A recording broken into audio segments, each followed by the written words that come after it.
गुलरेज खेला होवे, तृणमूल कांग्रेस हैट्रिक के लिए तैयार है। जो उन्होंने काम किए हैं उसके आधार पर वो वोट मांग रही है। किसी तरह की कोई दिक्कत नहीं है। कोई इस मुगालते में ना रहे कि वो पश्चिम बंगाल में सरकार बना लेगा। टीएमसी का बड़ा दावा, आपका दावा क्या, आपका रिएक्शन क्या?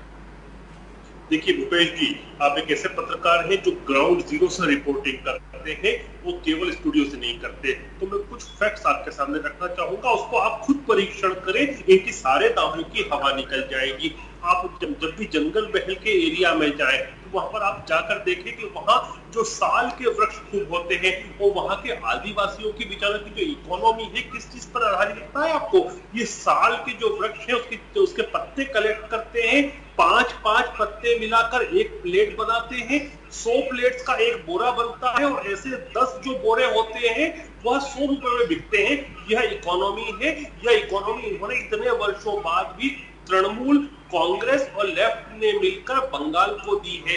इस 100 रुपए में आदमी जो है 2-3 दिन काम करता है। ये बंगाल की वास्तविक स्थिति है। फिर आप बंगाल में आप ये देखिए किस प्रकार से गोलाबाजी किस प्रकार से होती है, रंगदारी किस प्रकार से होती है, गुंडागिर्दी किस प्रकार से होती है। तृणमूल का वही कार्यकर्ता जो किसी समय लेफ्ट का कार्यकर्ता हुआ करता था और हफ्ता वसूली करता था, बिल्डर से करता था, इंडस्ट्रियलिस्ट से करता था, वही का वही कैडर आज भी कर रहा है। तो हम जो खेल खत्म करने की बात कर रहे हैं, हम खेल खत्म। चलिए, तमाम आरोप आपने भी लगा दिए तृणमूल कांग्रेस में भ्रष्टाचार। भाई तमाम आरोप आप पर लगा दिए। पश्चिम बंगाल की जनता त्राहिमाम है महंगाई से, और कहीं ना कहीं केंद्र सरकार इसके लिए पूरी तरह से जिम्मेदार है। गैस सिलेंडर, एलपीजी गैस, और अगर पेट्रोल डीजल की बात करें, खाने पीने की चीजों की बात करें, तो तमाम दिक्कतें जो हैं वो लोगों को समझ में नहीं आ रहा कि वो अपना जीवन यापन कैसे करें।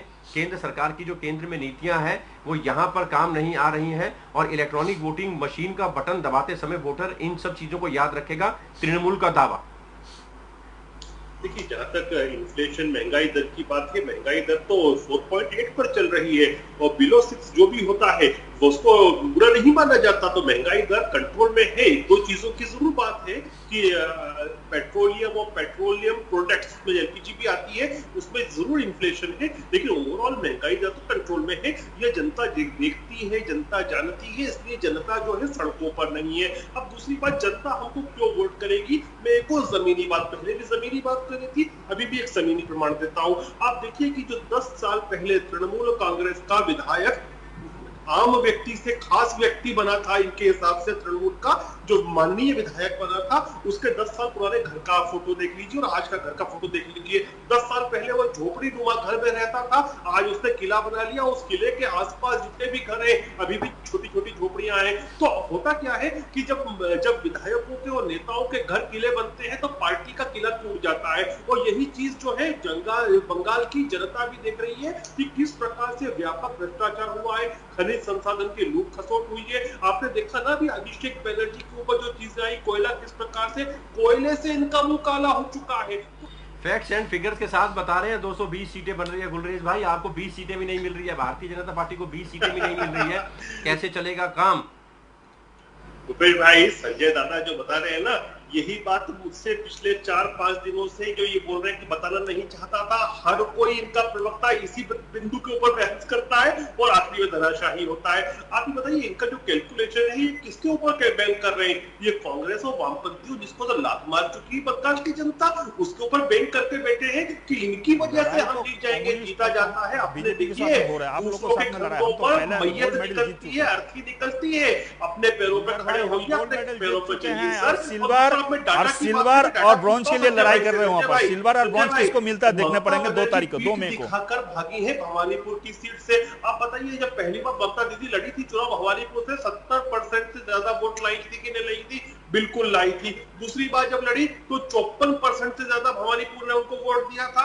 और अभी 2019 के जो आम चुनाव हुआ था, भवानीपुर की सीट पे भारतीय जनता पार्टी को 5% टीएमसी से ज्यादा वोट मिला था।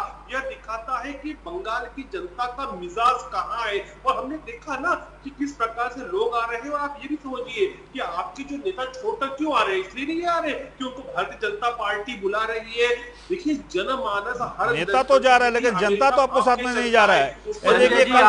बंगाल का ये कहा जा रहा है कि आपकी नाव डूबने वाली थी, इसलिए लोग तृणमूल कांग्रेस से छोड़ कर भारतीय जनता पार्टी की तरफ जा रहे हैं। लेकिन इस बीच भोगेंद्र पाठक नंदीग्राम को लेकर भूपेश जी, देखिए हमारा कैलकुलेशन कहता है कि शुभेंदु जी 70,000 के आसपास वोटों से जीत रहे हैं। वो उसका एक कारण भी है, जो ग्रामीण अंचल है, केवल मैं उधर की ही बात नहीं कर रहा, समूचे आप बंगाल में जाकर देखें, ग्राउंड लेवल पर जाकर देखें तो ग्रामीण अंचल में ज्यादा रोष है टीएमसी के खिलाफ बनिस्पत शहरी अंचल के।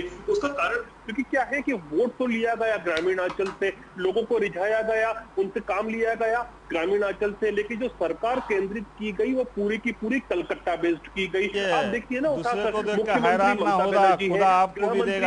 बनर्जी है, माइनॉरिटी डेवलपमेंट मंत्री ममता बनर्जी है। यही सिस्टम लेफ्ट के समय भी था कि जो वोट आता था, जो कैडर आती थी, वो आती थी ग्रामीण अंचल से, लेकिन सब कुछ सेंट्रिक हो गया था कलकत्ता पर। तो